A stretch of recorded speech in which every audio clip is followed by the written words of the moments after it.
मैं कभी कभी रिस्की इन्वेस्टमेंट्स में जब बेट लेता हूँ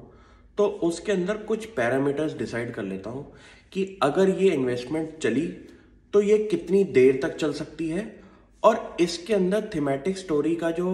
वैल्यू ड्राइवर्स हैं वो क्या क्या है। तो अगर हम जस्ट डायल कंपनी की बात करें तो ये कंपनी ने अराउंड 20% से ज़्यादा की अंडर परफॉर्मेंस दिखाई है निफ्टी और बीएसई में के अंदर। लेकिन कंपनी की अब मुझे लगता है कि थोड़ी सी स्टोरी के अंदर दम दिखाई दे रहा है। रीजन बीइंग कंपनी की जो मैनेजमेंट के अंदर बोर्ड ऑफ डायरेक्टर्स हैं उनके अंदर अगर आप कंपनी के बोर्ड ऑफ डायरेक्टर्स की प्रोफाइल को पढ़ेंगे तो आपको रियलाइज होगा कि ये जितने भी डायरेक्टर्स हैं हमारे वो हमारे रिलायंस ग्रुप से आ रहे हैं। जैसे कि रिलायंस रिटेल के सीएफओ ने रिसेंटली ज्वाइन किया है जस्ट डायल के ग्रुप को, प्लस रिलायंस ग्रुप के सीनियर वाइस प्रेसिडेंट ने भी ज्वाइन कर लिया है बोर्ड ऑफ डायरेक्टर्स टीम को जस्ट डायल की। अब जितनी भी इनके बोर्ड ऑफ डायरेक्टर्स हैं वो हमारे रिलायंस ग्रुप से मेजॉरिटी आ चुके हैं, प्लस कंपनी की जो मैनेजमेंट है उसके अंदर उन्होंने जो इन्वेस्टमेंट बेट्स करी थी मार्केटिंग स्पेंड्स करके उससे उनको ट्रैफिक आ रहा है उनकी ऐप पे। तो अगर मैं मंथली एक्टिव सब्सक्राइबर्स की बात करूं तो इस ऐप के अंदर अराउंड 156 मिलियन से ज़्यादा के आपके एक्टिव सब्सक्राइबर्स हैं इस टाइम। प्लस मुझे लगता है कि जो जो ये वैल्यू ऑफरिंग्स दे रहे हैं अगर इस कंपनी की इंटीग्रेशन हमारे रिलायंस ग्रुप के साथ हो जाए जो कि मेजॉरिटी हमारा ओन करती है जस्ट डायल को, तो शायद इसके अंदर बहुत बड़ी वैल्यू अनलॉकिंग हो सकती है।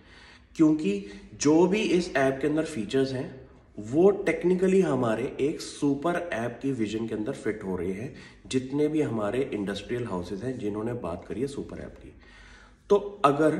आप सोचिए कि जस्ट डायल की ऐप के अंदर आपको जितने भी वैल्यू एडेड फीचर्स हैं, जैसे कि आप रिलायंस रिटेल के प्रोडक्ट्स खरीद सकते हैं, आप अपनी होटल बुकिंग कर सकते हैं, आप अपनी फ्लाइट बुकिंग कर सकते हैं, आप अपनी रेस्टोरेंट बुकिंग कर सकते हैं, आप उनकी ऐप से पेमेंट्स भी कर सकते हैं। तो ये एक फुल ऑन जो ऑफरिंग्स दे रहे हैं अपनी ऐप पे, उसके अंदर मैसिव इन्वेस्टमेंट्स की रिक्वायरमेंट होगी। तो मैं एक ऐसी कंपनी की बात कर रहा हूँ जिसके अंदर अभी बैलेंस शीट में अराउंड 4000 करोड़ का कैश पड़ा हुआ है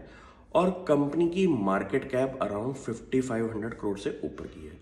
तो ये एक हमारी कैश रिच कंपनी है जो कि एग्रेसिव बेट्स अब फ्यूचर में ले सकती है। प्लस अगर आपकी पेरेंट होल्डिंग हमारी रिलायंस ग्रुप के साथ हो तो इसके अंदर एक काफ़ी सिग्निफिकेंट पोर्शन आपका रिलायंस ग्रुप की जितनी भी एंटिटीज़ हैं उनके साथ वैल्यू इंटीग्रेशन की भी बात हो सकती है। तो मुझे लगता है ये एक अच्छा टाइम है कि रिलायंस अपनी एक बिगेस्ट बेट बनाए इसके ऊपर, क्योंकि ये एक ऐप जो है उससे काफ़ी ज़्यादा वैल्यू एडिशंस दे सकते हैं अपने कस्टमर्स को। और वही इस कंपनी ने अपनी प्रेजेंटेशन के अंदर भी प्रूव किया है कि उन्होंने बहुत सारी अपने फीचर्स जो हैं इस ऐप में अपडेट करे हैं ताकि इनके साथ जो कस्टमर जुड़ जाए उसको कोई और ऐप में जाने की ज़रूरत ना पड़े। तो अभी धीरे धीरे इस कंपनी की ऐप डेवलप हो रही है और जैसे जैसे इनका स्टिकनेस होगी कस्टमर्स को लेके तो मुझे लगता है इस कंपनी में काफ़ी दम हो सकता है। कंपनी के EBITDA मार्जिन की अगर मैं बात करूं तो वो अराउंड 13-14% पे आ चुके हैं जो कि पिछले कुछ क्वार्टर से डिक्लाइनिंग स्टेज पे थे, क्योंकि कंपनी ने बहुत ज़्यादा इन्वेस्टमेंट्स कर दिया अपनी एम्प्लॉय स्ट्रेंथ को बढ़ाने में, जो कि उनका सेल्स एक्टिविटीज़ कर रहे हैं और प्लस उनकी इंजीनियरिंग टीम के अंदर ऐड हो रहे हैं। तो ऐसी कंपनी को अगर आप कुछ पोर्टफोलियो और परसेंटेज दे दें जो कि आपकी रिस्की इन्वेस्टमेंट्स होती हैं तो ऐसी कंपनी में भी आप एक बार ही अपना विचार बना सकते हैं। क्योंकि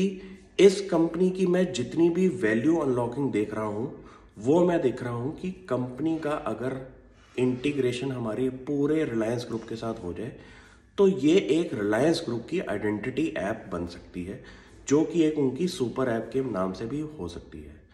तो ऐसी कंपनीज आप भी आइडेंटिफाई करें जिनके अंदर फ्यूचर वैल्यू ग्रोथ की बहुत ज़्यादा अपॉर्चुनिटी है। क्योंकि अगर इसके आप ऑफरिंग्स चेक करेंगे तो ये कहीं पे पेटीएम के साथ भी कॉम्पीट कर रहे हैं, ये कहीं आपके साथ जोमेटो के साथ भी कॉम्पीट कर रहे हैं, ये आपकी मेक माई ट्रिप के साथ भी कॉम्पीट कर रहे हैं। ये जितनी भी टेक्नोलॉजी लैंडस्केप के अंदर स्टार्टअप्स हैं, उनकी सारी की सारी वैल्यू सर्विसेज जो हैं वो इस ऐप में लेके आ चुके हैं। तो मैं इस कंपनी पे अब सीरियसली स्टडी कर रहा हूँ कि इस कंपनी की ग्रोथ ट्रैजेक्टरी जो है वो कहाँ तक जा रही है, क्योंकि जितने भी इस बिजनेस के अंदर आपकी सबसे ज़्यादा वैल्यू है वो है हमारे कस्टमर स्टिकनेस के ऊपर। तो जैसे जैसे इस कंपनी के साथ आपके कस्टमर जुड़ते रहेंगे और वो एक्टिव सब्सक्राइबर्स बढ़ते रहेंगे, तो मुझे लगता है कि उन एक्टिव सब्सक्राइबर्स को हम बहुत सारी क्रॉस सेलिंग अपॉर्चुनिटीज दिखाई दे सकती है। तो आप भी इस कंपनी को स्टडी करें and let me know in comments. Thank you.